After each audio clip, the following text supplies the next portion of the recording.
हम लोग पहुंच चुके हैं फाइनली सबसे बड़े झरने पे। पूरे बादल छा चुके हैं यहाँ पे, बर्फ अभी मेरे सर से भी ऊपर है, तो इस बार स्नोफॉल ना हो जाए। बहुत ओले गिर रहे हैं हवा के। और हम लोग पहुंच चुके हैं श्री केदारनाथ धाम में। नमो पार्वती पते हर हर महादेव। तो पिछले 3 दिनों से जैसे कि हम लोग डोली के साथ साथ चल रहे हैं और आज ये डोली यात्रा फाइनली समाप्त होगी केदारनाथ मंदिर में जा करके। हम लोग हैं अभी गौरी माई के मंदिर में और यहाँ से डोली यात्रा कुछ ही क्षणों में निकल जाएगी श्री केदारनाथ धाम के लिए। तो चलते हैं यहाँ से अब श्री केदारनाथ धाम के लिए और डोली यात्रा के साथ साथ पूरे आपको रास्ते का अपडेट देंगे और किस तरीके से यात्रा होने वाली है और क्या क्या यात्रा में आपको चीज़ों का ध्यान रखना है, वो सब चीज़ें भी आगे ब्लॉग में आपको बताऊँगा।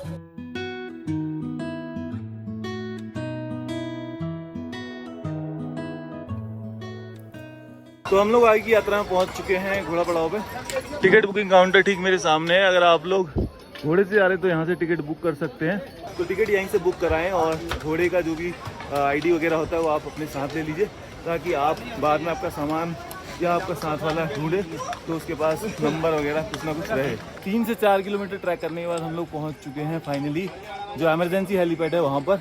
और यहाँ से ठीक पहाड़ियाँ दिखने लग जाती हैं बर्फ़ वाली, लेकिन अभी धुंध छाई हुई है जिसकी वजह से कुछ दिखाई नहीं दे रहा है। जब भी आप केदारनाथ की यात्रा में होते हो इस यात्रा में ट्रैक पे अलग अलग पड़ाव आते हैं, जैसे कि जंगल चट्टी, रामबाड़ा, लिंचोली, छोटी लिंचोली, बड़ी लिंचोली। तो अभी मैं पहुंचने वाला हूं जंगल चट्टी। यहाँ से करीबन 1 किलोमीटर बचा हुआ है। उसके बाद आएगा रामबाड़ा। बीच में वाटरफॉल भी आएंगे बहुत सारे, एक बड़ा सा वाटरफॉल आएगा और साइड में हमारे राइट में चलती रहेगी मंदाकिनी रिवर।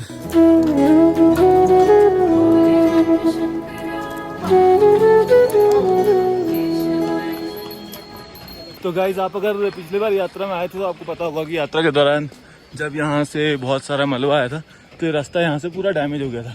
बिल्कुल पतला सा यहाँ पे बचा हुआ था, लेकिन अभी ये पूरी तरीके से बना दिया गया है।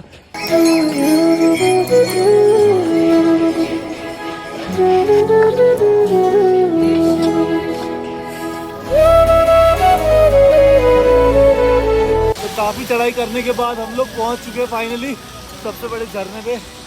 ये देखो भीमबली के पास आता है ये सबसे बड़ा झरना। भाई अभी बरसात नहीं है इसलिए पानी कम है, बस जो बर्फ में पिघल रहा है वही पानी आ रहा है। इसके ठीक सामने पिछले साल एक बहुत बड़ा लैंडस्लाइड भी हुआ था, वो देखिए, जिससे लग रहा था कि कहीं मंदाकिनी का पानी ब्लॉक हो गया, यहाँ पे एक लेक ना बन जाए। तो यहाँ पे मंदाकिनी काफ़ी सक्रिय हो गई है।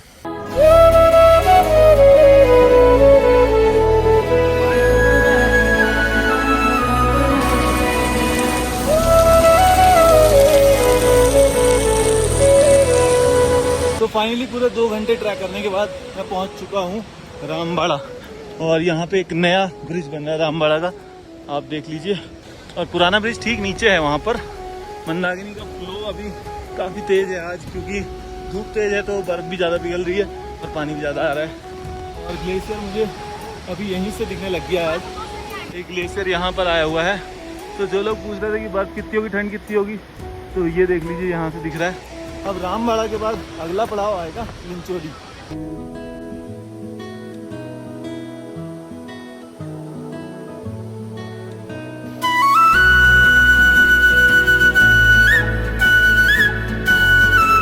तो मैं रामबाड़ा की चढ़ाई चढ़ के काफ़ी ऊपर आ गया हूँ ऊंचाई पे। वहाँ नीचे रामबाड़ा का पुल दिख रहा है। पहले यहाँ पर एक पूरा कस्बा हुआ करता था जहाँ छोटे छोटे लॉजेस और होटल्स भी थे। तो मैं अभी पहुँच चुका हूँ यात्रा के सबसे कठिन पड़ाव पे। यहाँ ठीक नीचे रामबाड़ा से पूरी चढ़ाई चढ़ते यहाँ से अब चढ़ाई ऊपर तक पूरी चढ़ाई है। वो देखिए ऊपर पूरी वहाँ तक अभी चढ़ाई चढ़नी है। उसके बाद एक छोटी सी ढलान आएगी। तो सबसे कठिन पार्ट यही पड़ता है इस केदारनाथ ट्रैक में। उसके बाद लिंचोली पार करने के बाद एक चढ़ाई आएगी जो थोड़ी सी टफ पड़ती है, तब तक बॉडी भी एग्जॉस्ट हो जाती है, तो फिर वो भी काफ़ी कठिन लगने लगती है। फिर लास्ट में हम घोड़ा पड़ाव पहुँचते हैं जहाँ से थोड़ा प्लेन रास्ता स्टार्ट होता है। रामबाड़ा की चढ़ाई चढ़ने के बाद ये रास्ता आपको थोड़ा सा रिलैक्स कराएगा, क्योंकि उसके बाद ये वाला जो पड़ाव आता है ये थोड़ा सा प्लेन रहता है। जो आप रामबाड़ा की चढ़ाई चढ़ लोगे उसके बाद थोड़ा सा आपको रिलैक्स फील होगा। रामबाड़ा की चढ़ाई चढ़ने के बाद मैं पहुंच चुका हूं यात्रा के इस पड़ाव में जहां पर ये झरना आता है। पिछले साल यहां पर बहुत ज़्यादा डैमेज हुआ था, पूरा ये रास्ता बह गया था। यहाँ पे बस थोड़ा सा ही जगह बची हुई थी। पिछली बार जिन लोगों ने हमारे संग यात्रा की उनको पता है, और उसको दिखाने के लिए यहाँ पे देखिए ये बना भी हुआ है। कुछ इस तरीके की हालात थे यहाँ पर रास्ते के। तो आज जो है पीडब्ल्यूडी ने पूरा का पूरा रास्ता बना दिया है और पीछे आप देख सकते हैं पूरा ग्लेशियर यहाँ पे जो नीचे आया था वो अभी बचा हुआ है कुछ पार्ट, क्योंकि यहाँ पे ना धूप बहुत कम पड़ती है। जहाँ जहाँ पे धूप बहुत कम पड़ती है वहाँ पर कम ही ग्लेशियर पिघलते हैं। एक तो इस साइड से यहाँ पे पूरा पहाड़ है तो 12 बजे तक यहाँ धूप नहीं पड़ने वाली, फिर उधर से भी सामने पहाड़ है, इस वजह से ये पानी जमा रहता है। तो हमने ले लिया एक शॉर्टकट, जो कि शॉर्ट तो है बट है बड़ा हैक्टिक। अगर आप लोग इसको ट्राई कर रहे हो तो बस अपनी पैरों की मसल्स स्ट्रांग होनी चाहिए, आपका बैक स्ट्रांग होना चाहिए और आपका जो बैक पैक है ना वो सपोर्टिव होना चाहिए, अदरवाइज हालत खराब हो जाएगी। तो अभी बेस कैंप करीब 3 से 4 किलोमीटर दूर है और भाई मौसम देखो, पूरा मौसम ख़राब हो गया है, यहाँ बारिश आ सकती है। इसीलिए मैं आपसे बोलता रहता हूँ कि बार बार भाई केदारनाथ का मौसम कभी बदल जाता है। अभी तक धूप आ रही थी और अभी पूरे बादल छा चुके हैं यहाँ पे। और डोली जो है अभी काफ़ी पीछे है, करीबन 4 से 5 किलोमीटर पीछे। तो आगे चलते चलते, क्योंकि मेरे पास सामान बहुत ज़्यादा है, डोली भी हमें मिल ही जाएगी। मुझे लगता है जैसे हम लोग बेस कैंप की चढ़ाई करेंगे उसके बाद हमें रास्ते में डोली मिल जाएगी सामने वाले ग्लेशियर के पास। अब ये लास्ट ग्लेशियर पॉइंट हमें देखने को मिलेगा, उसके बाद फिर सीधे हम केदारनाथ धाम में ही पीछे बर्फ़ देख पाएंगे। तो जो लोग मुझसे पूछ रहे थे कि कितनी बर्फ़ है रास्ते में, कैसा रास्ता होने वाला है, तो आप देख सकते हो अभी यहाँ पर सबसे बड़ा ग्लेशियर यही है जिसको काट करके रास्ता बनाया गया है और ये बर्फ़ अभी मेरे सर से भी ऊपर है। तो अपनी यात्रा के इस पड़ाव में हम पहुंच चुके हैं अभी बड़ी लिंचोली के पास और यहाँ पे इतना बड़ा ग्लेशियर हमको दिखाई दे रहा है।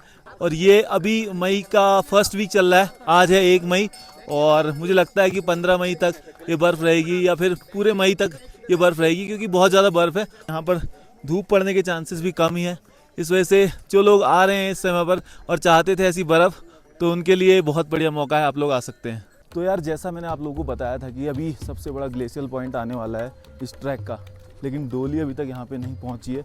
और मौसम देख लो यार, पूरे बादल छा गए हैं घाटी में और सामने देखो पूरा एक ग्लेशियल पॉइंट है यहाँ पे, ऊपर से इतना बड़ा ग्लेशियर लगा हुआ है और सामने देखो पूरे बादल आ गए, कभी भी यहाँ पे बादल बरस सकते हैं।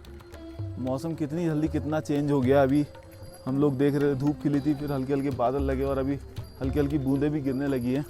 अब देखना है कि बारिश होती है तो सबके रेनकोट निकल जाएंगे और आधे से ज़्यादा लोग यहाँ पे जादू बन जाएंगे।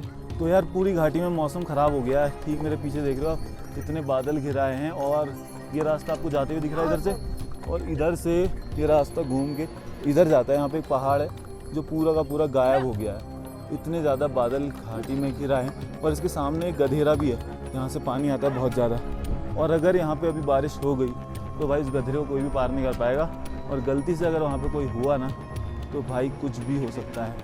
तो इस चीज़ को देखते हुए हमको टाइमली निकलना पड़ेगा, उस गधे को क्रॉस करना पड़ेगा बारिश से पहले।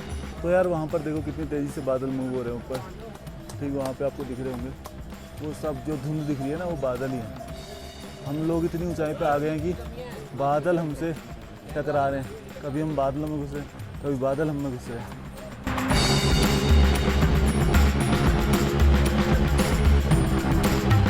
तो यार अभी बारिश के साथ साथ ओले भी गिरने लगे थे, देखो आप बादल लगे हुए हैं अभी भी और हल्के हल्के भी गिर रहे हैं। फिर मैं नहीं रुक रहा हूँ, मैं चलते जा रहा हूँ। यहाँ पे बहुत सारे लोग शेल्टर साइड्स में बैठे हुए हैं ऑलरेडी, और मेरे कुछ दोस्त भी ऐसे किसी शेल्टर साइड में बैठे हुए हैं। तो फाइनली हम लोग पहुँच चुके हैं 1:25 पे थोड़ा पड़ा, और मंदिर पहुँचने में हार्डली यहाँ से 20 मिनट और लगेंगे।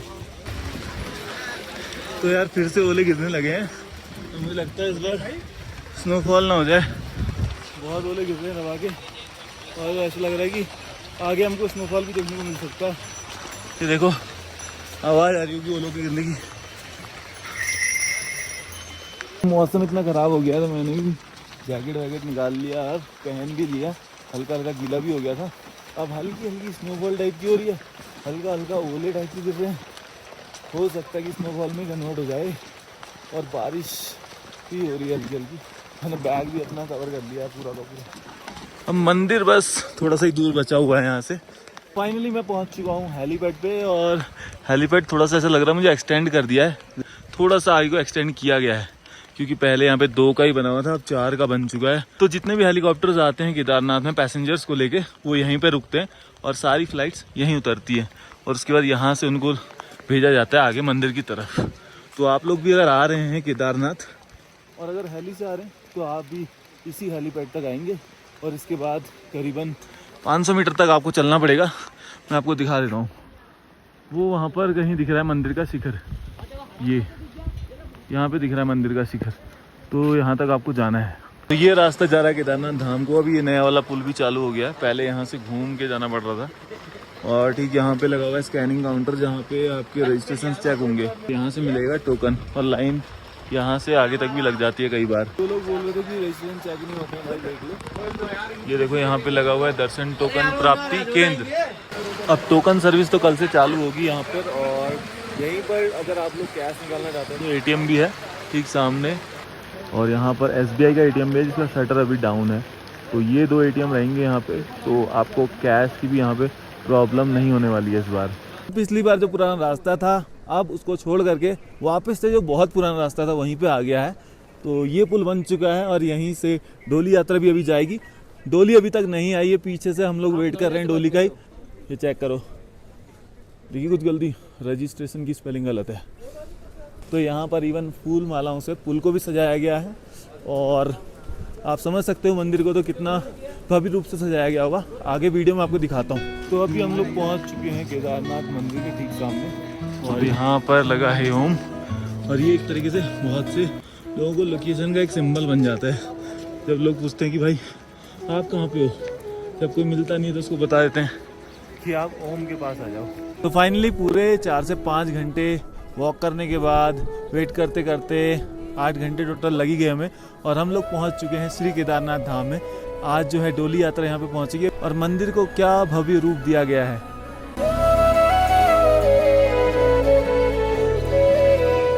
फाइनली बाबा केदार की डोरी पहुंचने वाली है मंदिर में। भाई हर तरफ कैमरे नजर आ रहे हैं मुझे, और पूरी दीवार से बना दी है रास्ता। पूरा इतना चौड़ा जो ओपनिंग है वो पूरा ब्लॉक हो चुका है। मैं ठीक मंदिर के सामने खड़ा हुआ हूँ अभी। हर हर महादेव।